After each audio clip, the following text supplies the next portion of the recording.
Esiet sveicināti, es jūs svētīju Jēzus Kristus vārdā, lai Dieva miers, kas ir augstāks par cilvēcisko saprašanu, lai piepilda jūsu sirdis šajā dienā. Esiet bagātīgi svētīti. Amen.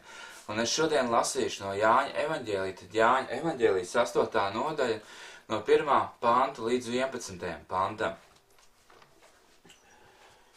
Bet Jēzus aizgāja uz Eļas kalnu agri no rīta, un viņš atkal gāja templī, un visa tauta nāca pie viņa, un viņš apsēdās un mācīja viņus. Bet rakstu mācītāji un farizēji atveda sievu, kas bija pienāta laulības pārkāpšanā, un to vidū nostatījuši tie sacīja viņam: mācītāji, šī sieva pienāta laulības pārkāpšanā, un Mūzes savā bauslībā mums ir pavēlējis tādu nomātēt akmeņiem, ko tu saki. Bet Jēzus pie zemes noliecies, rakstīja ar pirkstu smiltīs. Kad no tie uzstājās viņam ar savu jautāšanu, viņš pacēla galvu un sacīja: kas no jums ir bez grēka, tas lai pirmais met akmeni uz viņu. Un atkal noliecies, viņš rakstīja smiltīs. Bet tie to dzirdējuši aizgāja cits pēc cita, sākot ar vecajiem. Un Jēzus palika viens līdz ar sievu, kas vidū stāvēja.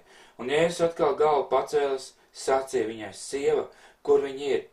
Vai neviens nav tevi pazudinājis? Viņš atbildēja: neviens, kungs. Tad Jēzus sacīja: arī es tevi nepazudinu, ej un negrēko vairs. Amen. Tad Jēzus aizgāja uz Eļas kalnu. Jēzus pavadīja Eļas kalnu. Kāpēc viņš gāja uz Eļas kalnu? Tas bija laiks viņam ar tēvu, kur viņš pavadīja šo intīmo laiku Dievu tūmā, Dievu klātbūtnē. Amen. Un tas ir brīnišķīgs laiks, tas vienmēr ir brīnišķīgs laiks, kad tu lūdz, kad tu lasi Bībeli, kad tu vienkārši esi viņa klātbūtnē un kad tu baudi viņu tuvumu, viņa klātbūtni. Tas ir kaut kas tāds, ko pasaule nespēja iedot un nekad to neiedos. Un tad, kad Jēzus atgriežās no šīs kalna, tad viņš atkal ir templī un viņš tautu māca. Amen. Viņš apsēžās un māca viņus. Un Jēzus, kā Jēzus saka, viņš skatījās uz cilvēkiem kā uz avīm, kurām nav gana, un viņš apžēlojas pēc cilvēkiem, viņš viņus mācīja, vadīja un rādīja šo dzīvības ceļu, šo pareizo ceļu, par kuru viņiem katram ir jāiet. Un šodien mēs lasot evaņģēlijus, mēs vienkārši saprotam to, ka tas ir tas ceļš, tas ir tas dzīvības ceļš, un Jēzus saka, tas, kas viņu vārdu dzird un to pild savā dzīvē, saprot un pilda, viņi savus namu ir cēluši uz smiltīm, uz klīns, atvainojos, uz klīns, un tie, kas nedara, tie ir cēluši savu namu uz smiltīm. Es pārteicos, atvainojos. Tad tie ir cēluši savu namu uz klīns, un arī tie, kas dzird un dara, tie nes augus, viņi nes 100-kārtīgus, 60-kārtīgus un 30-kārtīgus augus, bet kas dzird un nesaprot, tie nenes nekādas augus. Ja. Un tāpēc mums ir ļoti svarīgi dzirdēt, saprast, tiekties neatlaidīgi pēc tā, lai Dieva vārds ienāk mūsu sirdī, un lai nav tikai tā, ka mēs dzirdam, nesaprotam, un kā Bībelē teica, ka tā sēkla, viņa krita, cita krita ceļmalā, cita krita uz akmenāju, cita krita starp ēšiem, cita krita labā zemē. Un tie, kas ir ceļmalā, tur vēlns nāk un cilvēku uzņem šo vārdu, un šī tumsa, jā, šis ienaidnieks, viņš nolaupa Dieva vārdu cilvēkiem. Un tie, kas uz akmens, tiem nav saknes sevī, viņi vienu brīdi, jā, tic, jā, nu kā tu esi uz akmens, tev nav kur ievīt savu sakni, jā. Un mums ļoti svarīgi, ka mēs savu sakni, savu būtību mēs viņam Jēzu Kristu, un ka mēs esam viņā, ka mēs dzīvojam viņā, ka mēs rosimies viņā, ka viņš ir mūsu dzīves kungs, ka viņš ir tas teikt, piemērs, pēc kā mēs vadamies savā dzīvē, ka Jēzus ir mūsu piemērs. Nevis apkārtējie cilvēki, draugi mūsu piemērs, bet kad Jēzus Kristus ir mūsu piemērs. Amen. Un tad viņš uz akmens uzrits, nav saknes, nevar ievīt, uznāk kaut kādas problēmas, pārbaudījumi, viņš atkrīt. Un tie, kas ēšiem, tie, kas iekrīt šais pasaules, jā, visās šais rūpēs, zūdīšanās, kurnēšana, manas, kā arī, tu iekrīt vienkārši tajā visā pasaulē iekšā, un tie ēkšķi, kas apvijās ap tevi. un tu nenes nekādas augus, bet tie, kas vārdu dzird un saprot, tie nes augus, amen. Un tā ir laba zeme. Ja es saku, tā ir laba zeme, kas šodien grib dzirdēt, kas šodien meklē Dievu vaigu, kas meklē Dievu tūmu, un kurš noliek numuru 1 savā dzīvē Dievu vārdu, ka Dievu vārds ir numuru 1 tavā dzīvē, kad Dievs un viņa vārds, jā, tas ir viss tavā dzīvē, un tiešām tā ir laba zeme. Ja es saku šodien, tā ir laba zeme. Amen. Būsim tiešām, ka mūsu sirds augsme ir laba un ka tur var iekrist Dieva sēkla šodien un nest augus. Amen. Amen, amen, amen. Un tad, kad viņš māca šos cilvēkus, tad pie Jēzus atved šo laulības pārkāpēju, ja, sievieti, kur ir pārkāpusi laulību. Un viņi saka, ka pēc Mūzes bauslības mums šo sievieti ir jānomētā ar akmeņiem. Un mēs šodien varam ieskatīties Dieva sirdī, ka Dievs negrib nevienu cilvēku pazudināt. Man ļoti tas intriģēja, ja, kad tas aizskāra manu sirdi par to, kad es lasu, piemēram, Veco derību, un ka vienkārši viņa tauta aizmaldījās projām, pielūdz elkus, nodevās elku upurēšanai, un upurēja elkiem, ja, daudz un dažādas upurs, un pat upurēja savus bērnus ļaunajiem gariem.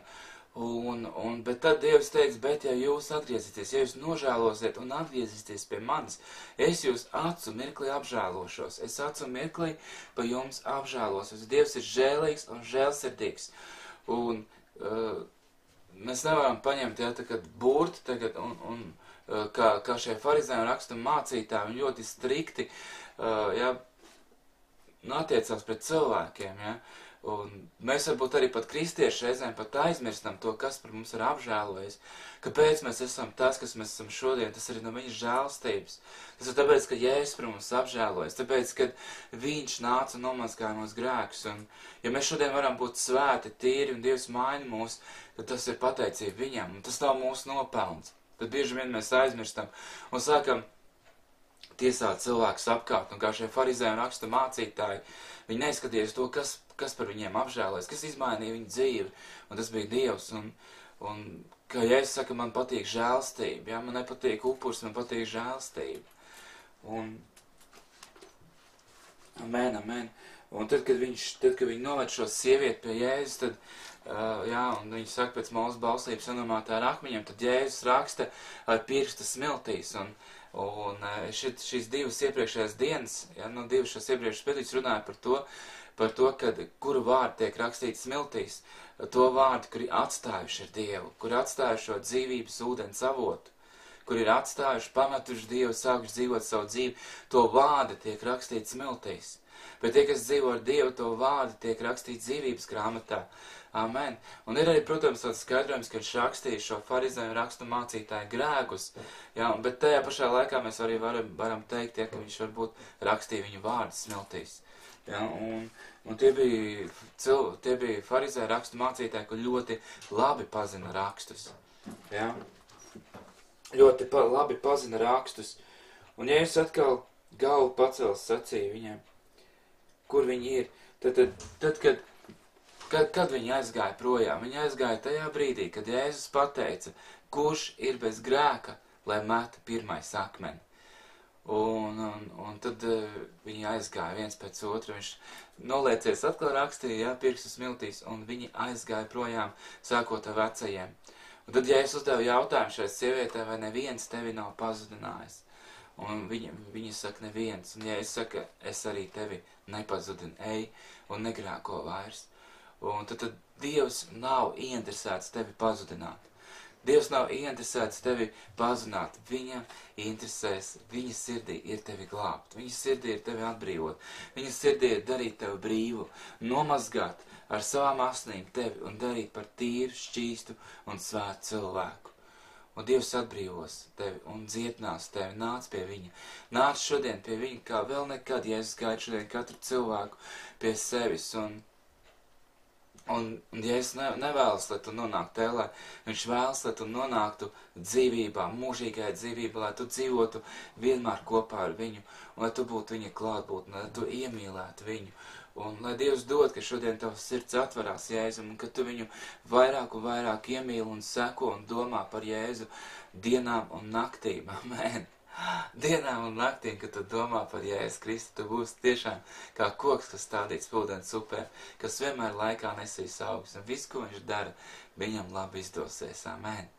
Lai Dievs svētību šajā sestdienā, un rīt ir lieldienas, brīnišķīga diena, kad Jēzus augšām cēlās, un viņš ir dzīvs, Jēzus ir dzīvs, un tiksimies rītā. Ja Dievs dos, tad tiksimies rītā. Jēzus Kristus vārdā. Amen.